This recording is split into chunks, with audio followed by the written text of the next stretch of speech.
Hello guys, welcome back to Epidaga's Dumb Box, and this is Akshay Daga. In this video, we'll talk about how to subset matrices. In our previous video, we have already seen the basics about subsetting. Then we have already seen how to subset list using three different operators, that is single square bracket, double square bracket, and dollar operator. So let's continue. Let's see how to subset matrices. So matrices can be subsetted using this format, I comma j format, where I is row and j is column. It is similar to that of any other programming language. So let's start and check how to extract a single element from matrix, and then we'll see how to extract multiple element from matrix. So we will be using single square bracket for subsetting purpose, because that is like double square bracket can only be used in list and data frames. So for matrices we will be using single square bracket. So I am creating a matrix from value starting from 1 to 6, where there are 2 rows and 3 columns. Okay, I'll print the X, that is print the matrix. You can see there are 2 rows and 3 columns. Now I'll show you how to extract particular one element. Let's say I want to extract first row and second column, that is this value 3. Then I'll write X first row and second column. Sorry, first row and third column I have written over here, so that's why I got the value 5. If I write first row, second column, I'll get 3. This is how you can extract the element, one single element from the matrix. The first number should be number of which row, and the second number should be which column. Okay, now after that there is one thing we have talked in our previous videos, that whenever you use a single square bracket, I have excluded. Okay, whenever we use single square bracket for subsetting, then we say that it always returns an object of same class that of original. Okay, but exception is matrix. Okay, so if we check the class of X, like original class, that is matrix, but if we check the class of x1 comma 2, then it is a integer vector. Actually it is actually a vector or integer. Why it's like that? I have already explained or mentioned in my previous videos when we were talking about matrix or matrices. Matrix is nothing but a two-dimensional vector, right?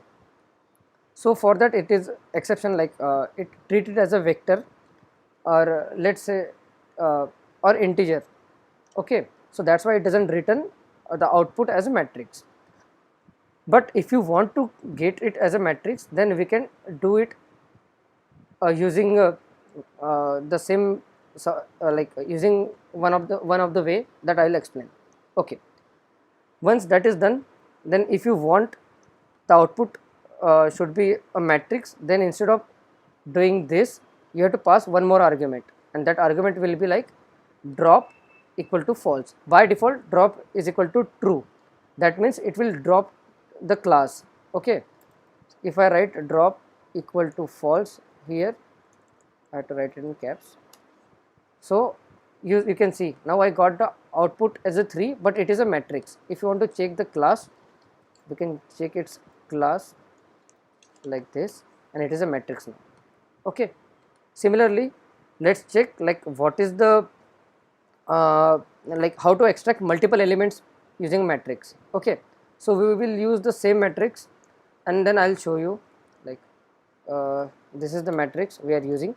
Now I'll show you how to extract one complete row.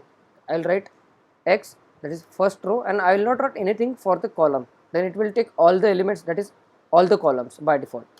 See, it returned first row, but again its class is not matrix, it is integer. Okay, it is integer vector actually. If I want to print for second column, then I will do it, write it like this. So 3 4, right? And what if I want to print first column and third column? Then what I'll do, I'll write it like this. I'll keep the row as blank, and I'll pass the vector, that is first column and third column. Okay, oh sorry, there is one extra comma in there. first column and third column. So you can see this is the first column, this is third column. From here this is first column and this is third column. Similarly, if I want to extract, let's say, first and second row and all the columns, there are only two rows, but let's assume there are multiple rows and I want to extract first and second row, then I can write it like this, and it will give me first two rows, not first two, first and second, whatever number you mention over here, it will extract that number of row. I can put it many, like multiple numbers, not, it is not necessary to mention only two numbers, we can mention multiple numbers as well. But again, if you check the class of this,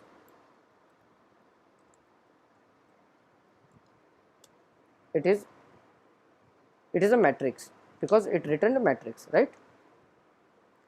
And if you check the class of this,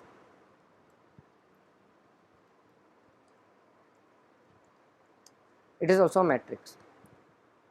But in case, like whenever we extract a single row, x of first row and column, it returns vector.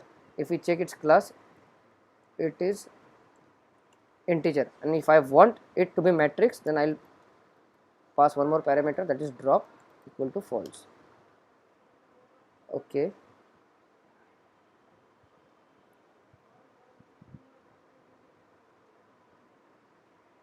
drop. Okay, right, sorry, I'm writing class over here. I should not write it. Sorry, I have written a completely wrong syntax. So instead of, like, here we are getting first row, I want it as a matrix, then here only I'll write it as the first number is row, second parameter I'll keep it as blank because it is column and we want all the column, and then here I will write drop equal to false. So now I got it as a matrix, and if I check its class, then it is matrix. So similarly, I can do it for column also. I'm printing the second column, so I'll keep the first parameter as a blank, and I'll put drop as a false, so it will give me the second column only, and its class will be again a matrix. Got it? So that's it, guys. This is how you can extract the single element, single row, single column, multiple elements, multiple rows, multiple columns from matrix.